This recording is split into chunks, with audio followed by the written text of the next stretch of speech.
Get down, ladies and gentlemen. Mateusz Gamrot has saved the day. How's you doing? How's your mama? How's your family? We've been patiently waiting to see who's going to be replacement for Charles Oliveira after Rafael Fiziev pulled out. People were thinking it's BSD. BSD declined.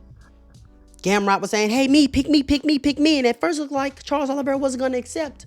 But Charles ain't no duck. Charles do Bronx Oliveira. So Charles Oliveira, he accepted. Now, we go break down. We go preview this matchup. If we go early leans, see where we're going. I want y'all to comment down below who y'all got in this matchup. Is Charles Cook? Is this the end of the line? I'm a little worried because I think we can all agree this is a less dangerous matchup per se, but it's a harder fight. I think it's a better fighter that Charles Oliveira is facing. Let's get into a Venn diagram. I made a Venn diagram. You know what I'm saying? Y'all ever did these in school? You know what I'm saying? The middle is what they both have in common. The left and the right is what they have different.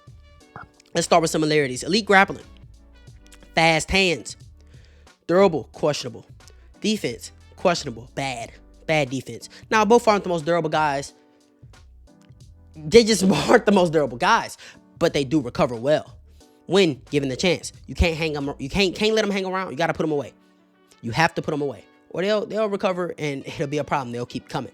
Pause. Now we got Charles Oliveira. He's an elite finisher. All right. Mateusz Gamrot, not so much.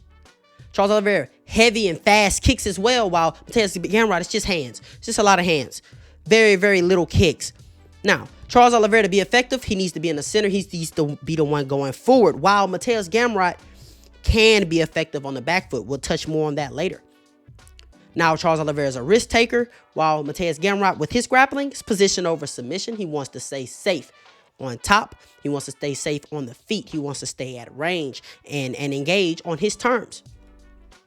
Now, when I look at this fight, I went back and I watched 3 fights. One of the fights I rewatched was Dan Hooker versus Mateusz Gamrot. Now, if you've been following this channel for a while, you know this is a fight where I thought Gamrot got robbed. Now, it was a close fight, so obviously close fights aren't robberies. Robberies is when somebody clearly won and they didn't get their hand raised, right? Patty the Batty versus Jared Gordon. But this was a close fight, and I did think Mateusz Gamrot won it. Now, after my 5th time rewatching it, I give Dan Hooker the 3rd round. The second round, sorry. I give Dan Hooker the 2nd round. I do. Dan Hooker did have more damage. He did come forward. He did land more strikes. And I think his output, his pressure, and his pace outweighed Mateusz Gamrot's control time. Anyway, I took some things away from this fight. That Mateusz Gamrot can be effective on the back foot. He just can't live there. He can't live there. And I say this because Mateusz Gamrot, he's very, very underrated in his hands. Like I said, he has fast hands. Hey, him and Dustin Poirier, like this in the training room, right? He helps DP's grappling. DP helps his boxing. And you can see Mateusz Gamrot's getting more comfortable in there, letting his hands go. He hurt Dan Hooker in the 1st round on the back foot as Dan Hooker comes in disrespecting Gamrot. Irresponsibly closing the distance, Gamrot made him pay. He has a sneaky right hand down the middle. Boom, hurts Dan Hooker, right? I put in quotations, watch your neck, because he will shoot off the back foot. There's a lot of grapplers, they won't shoot off the back foot. His takedown shot, though, off the back foot, he waits. He waits for you to throw a kick. He loves to catch a kick, right? He waits for you to overextend. He shoots. The thing is, Dan Hooker threatened a lot of front chokes, a lot of guillotines. And he used those to get up. And he had Gamrot having a scramble to get up out of there because they were close. That's Charles Oliveira's bread and butter, right? Another thing with Mateusz Gamrot, his cardio depletes when forced to be defensive. Like I said, he lived on the back foot in this fight after the 1st round. He lived on the back foot. And he was just getting smothered. And he was getting touched up, but he was moving. And there were a lot of times where he would just cover up. Very, very uncomfortable. And then he'll shoot. There's the neck. And then as you see, it keeps going. He's slowing down. His shot isn't as fast. His shot isn't as explosive. And that's the thing I'm talking about, because whenever he's in a driver's seat and he's able to dictate the pace of fight, he can go all day. He can put you through the ringer. Ask RDA. Ask Ludovic Klein. But whenever you're forcing him to be defensive, and now you're trying to keep a guy off of you, he can get fluttered. He can get flustered at times, right? And Charles Oliveira has to be careful with throwing kicks, like I said. It got to the point in the 2nd and 3rd round where Dan Hooker's just coming forward, and Gamrot, the only way he was able to get close to a decent shot was if he caught a kick. And then even then, after he catch the kick, Dan Hooker with his long limbs, similar to Charles Oliveira, long frame, able to sneak around the back, able to threaten chokes, able to get back to his feet. Another fight that I watched, I think you guys can guess it. Charles Oliveira and Arman Tsarukyan. Now, not that much I took away from this fight compared to another fight that Charles Oliveira fought. If you can guess it, brownie points. We'll get to that in a second because I think that's really going to tell us all we need to know. But first things first, what Charles Oliveira do we get in this fight, right? Because Charles Oliveira, he came out immediately. Hard right hand down the middle. Hard calf kicks. He came out, took the center immediately, right? He did that. He does that all the time. What I took away from this is Arman's durable as fuck, right? The shots that Arman was taking, clean. Gamrot just can't take that, especially early.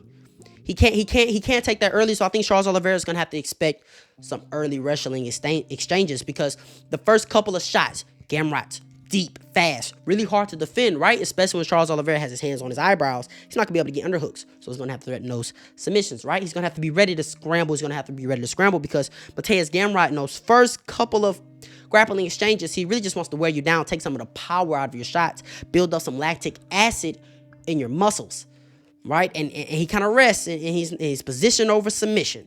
You understand what I'm saying? Charles Oliveira's going to have to make him work, just like Dan Hooker did. Make him work. I mean, Arman Tsarukyan has nasty ground and pound. Some of the best ground and pound I feel like we've ever seen, especially, I think, the best ground and pound today, right?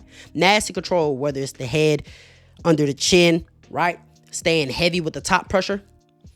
But he was put in some very, very bad positions. I mean, as you can see right here with the guillotine, the Darslate, right? Charles Oliveira trying to pick up the pace, pick up the momentum, landing hard kicks, hard right hands, step in elbows, like the elbow he landed on Ilya. Those are hard shots that I don't think Gamrot can take. It's going to have to be very, very responsible. How flustered does Gamrot get when put in those type of positions? Because it ain't for the weak. But I think a fight, people are looking at this Arman fight and comparing it, but I think a fight that is a much better measuring stick is the Beneil Dariush fight. Now, it's not because Charles Oliveira won and Charles Oliveira is my guy, but I think Beneil Dariush is much close. Gamrot, how about this? Gamrot is much closer to Beneil Dariush. Not right now, that Beneil Dariush. The Beneil Dariush, the good Beneil Dariush, right?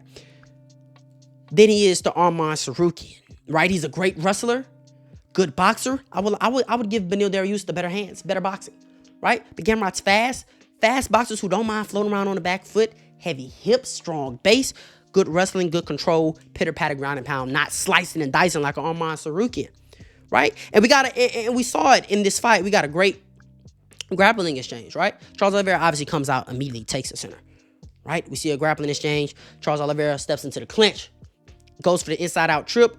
Beneil Dariush, strong base, he reverses it. Now, Benny, he was denying hella sweeps. Charles Oliveira, he's trying to get knee shields. He's trying to get butterflies. He's just trying to sweep.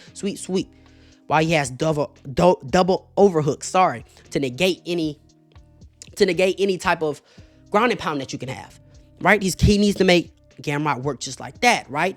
And Charles Oliveira is really great. We all know Charles Oliveira gets comfortable off of his back, especially when you're not just dangerous. And I think we can all agree Mateusz Gamrot isn't dangerous. He gets very, very, very, very confident, very, very comfortable. And what he doesn't realize is he's not winning those minutes off of his back. You're just not. So, and it's crazy because you see him flip a switch sometimes. He's like, all right, I'm ready to get back up. And then he doesn't. Right? He doesn't. Knee shields, create space, rolls for the heel hook. Beneil Dariush escapes, back to full guard. Charles Oliveira is nullifying ground and pound. He's nullifying ground and pound, gets another knee shield. Feet to the hips, back up in the clinch, space, and then he walks him down. And this is the very important part because although they're okay with being on the back foot, they don't want that type of pressure with that amount of power coming at them. And they know if they're hurt, they can't shoot. You can't shoot when you're hurt, right? And they're not the best defensively, trying to lean away out of the way of shots. Well, Gamrot, he'll just shell and kind of just circle out and just shell like a punching bag, right? Charles Oliveira, we obviously know how the fight ends. So when I think about how this fight plays out, right, I think Mateusz Gamrot is a nasty wrestler. I think when you make him work and on the feet, you make it all count and you make him kind of be he has to be very, very active in his movement and his jab. He has a nice jab. He has a nice right hand. We've been over this to keep you off of him. I think his wrestling, this is 5 rounds as well, right? He's on 3 weeks notice. Charles Oliveira is more prepared for the date. But Mateusz Gamrot, he's in the gym year round. But what I'm saying is the explosiveness and the speed in the shots are going to slow down. He throws his head in guillotines. He throws his head in ninja chokes. He throws his head in Darce chokes, anacondas, things of that nature. You have to be strong in the clinch early. Be very, very imposing in the clinch. Let him know it's going to be tough, right? Get in his face. Walk him down. Let that power go. Be responsible. Mateusz Gamrot can counter. Just be responsible. It's not going to take much to get this guy out of there. It's just when you hurt him, you got to put him away or he's going to keep coming. I think this fight ends in the first round violently from Charles Oliveira, or I think we're in for a 25-minute fight, personally.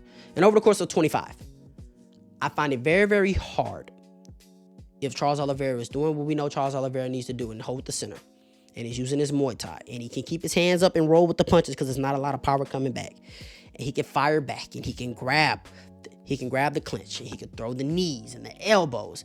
I find it the knees might be dangerous because he'll catch one. Mateusz Gamrot will eat a knee to the body. He'll eat a knee, not knee upstairs, but he'll eat a teep kick just to secure a takedown, right? But it's hard for me to just see, although Gamrot is an amazing wrestler, one of the best wrestlers in the division, pure wrestlers as far as securing takedowns, I don't think he's going to be able to keep Oliveira down. That's something that's very, very hard to do. Very, very hard to do. So I think Charles Oliveira is going to get up when he wants. I think he's going to threaten a lot of chokes. And in the first round, I think he lets his power go. Right? I think this fight ends very, very violently, very, very early. And I'm leaning Charles Oliveira. Like, comment, subscribe, share this to somebody I know they enjoy. It's like you did. Let me know how you got the fight going. You ain't got to go home, but you got to get up out of here, man. Yeet.